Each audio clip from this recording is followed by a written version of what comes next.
And now we will hear from boxing legend as well as chairman and CEO of Golden Boy Promotions. Please welcome Oscar De La Hoya.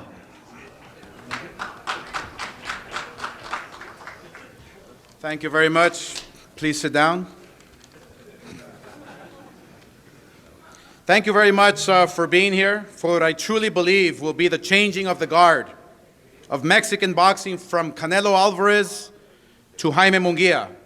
My sole purpose in this promotion is to support Jaime, an undefeated, incredible talent who deserves the stage and spotlight at this point of his career. However, I would be remiss if I didn't respond to the man I used to promote. He seems to have trouble remembering who helped him become a true global star. To be clear, I have nothing but respect for Canelo Alvarez as a fighter. His record and abilities speak for themselves. But he has spent much of the last 2 months insulting me rather than promoting this fight. So I'll make it a little bit easier for him. Yes, I have faced a lot of challenges in my life. Yes, I've been to rehab several times. Yes, there were some really low points in my life, and yes, there were times that work was not my priority based on my mental health, which I had neglected for so long.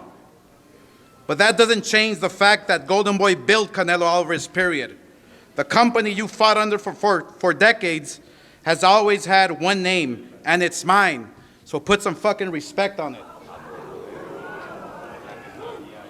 As for Jaime, he has always dared to be great, just as he's this Saturday night. And this serves as a bit of a full circle for him. Remember when Jaime was 21 years old, volunteered to step in against Triple G, and Canelo failed 2 drug tests? Though Jaime wasn't allowed to fulfill his dream, 2018, on Saturday night, he will do just that, fulfill his dream and be world champion. Tienen que escribirle lo que tiene que decir este pinche maricón, cabrón. Tú lo escribes, ¿qué lo escribes, pendejo? Tú no escribes nada, cabrón, tú no haces nada, o sea, tú no haces nada. Yo lo escribí. Eres un pendejo, eso es lo que eres. Eres un baboso. Eres un pendejo, cabrón, porque están nomás ahí. Los que hacen todos son los que están detrás de ti. Tú eres un pendejo nomás con la imagen, idiota. Sí. Cabrón. Siéntate, güey.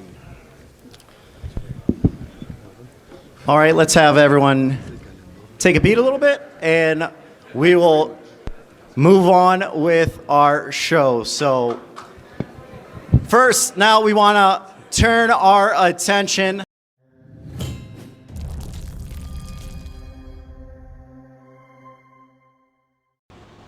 Welcome back to the channel. We got my boy Bink and our special guest Play in the building.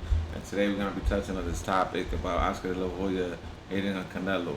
I'm going to start with my boy Play. What you think about this clown, man?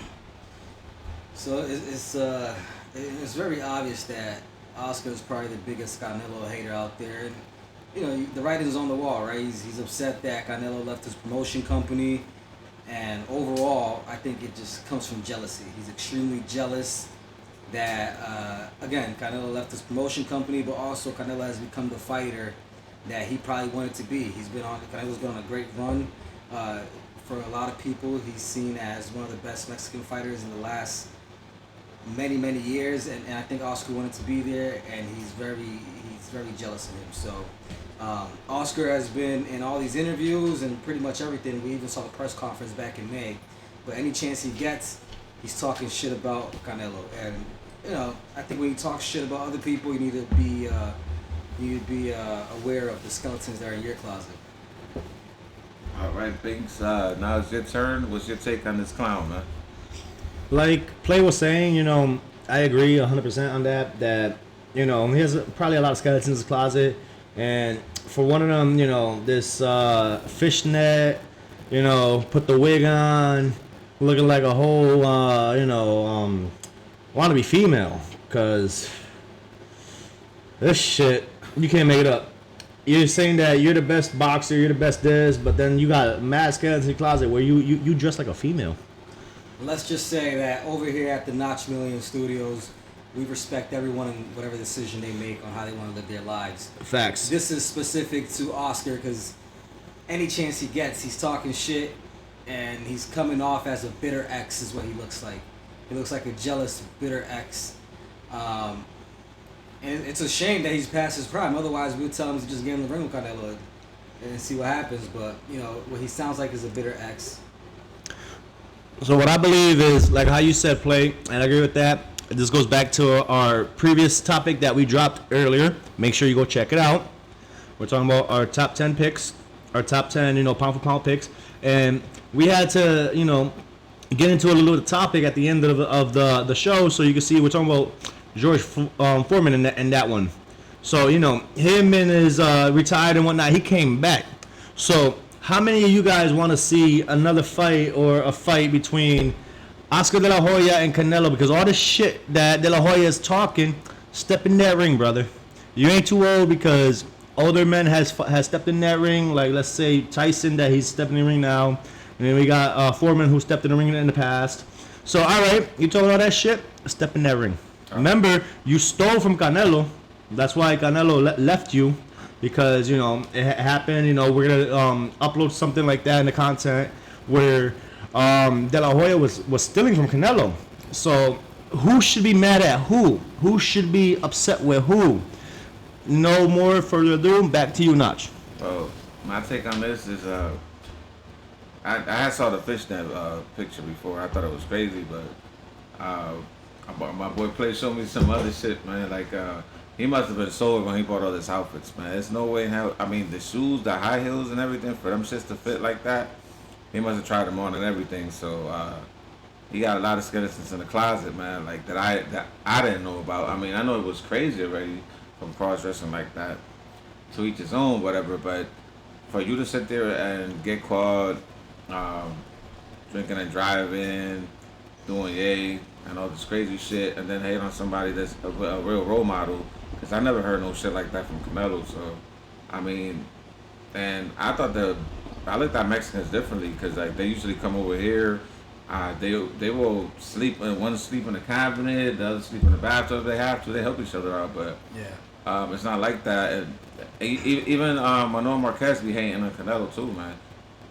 Even that kid that fought Pereira, I think it's Eric Morales. All of them, they be hating on Canelo. I'm like, yo, you're hating on somebody's greatness. I mean, he's Mexican just like y'all. I would never hate on a Puerto Rican, a good boxer. If there was to be great like that, I won't hate on them. Like, I don't like Malanga, because for the simple fact that you ain't really did nothing for the sport yet, and for you to be acting like, and then your dad. So that's the whole different story. I guess now I know where he gets it from, but anyways, back to play, yo.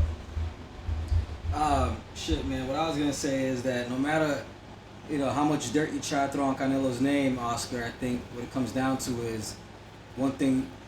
And Oscar was obviously a great boxer, but one thing he was never as disciplined as Canelo. Canelo, no matter what, stays in the gym, stays in fighting shape, fights, at least twice a year. Sometimes three. You in the midst of being in your career, and I think those pictures came out like after the Mayweather fight, right? Back in 2007. Right.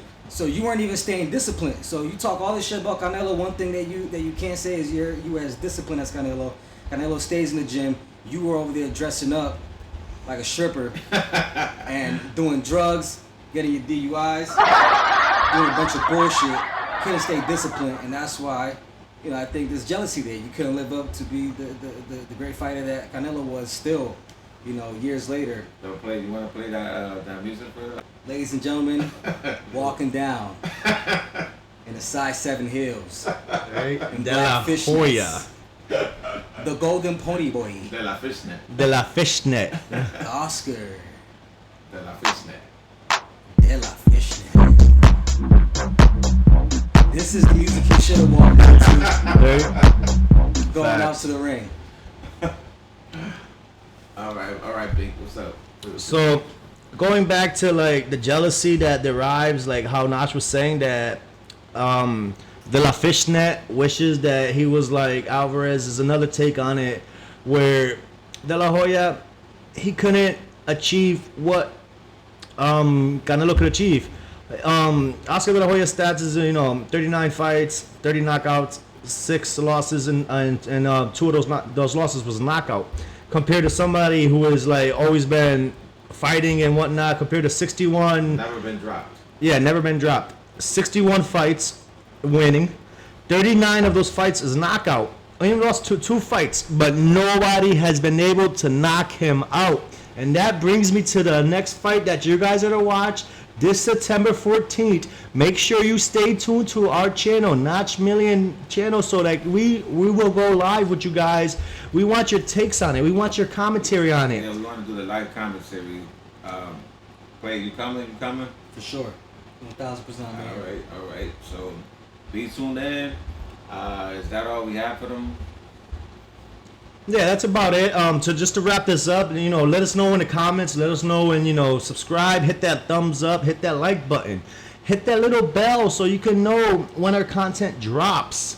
Hit the support our channel. Support. The Cash App is there. The Patreon will be up shortly. And not to without further ado, Notch Million is also dropping his merch. We're gonna have fitteds, we're gonna have shirts, we're gonna have hoodies, men and female. So let us know in the comments what you want. We're gonna drop the link shortly so you guys could hit up and pick up your Notch Million merch. Back to you, Notch. No doubt. That's all we have for you guys. God bless. Goodbye.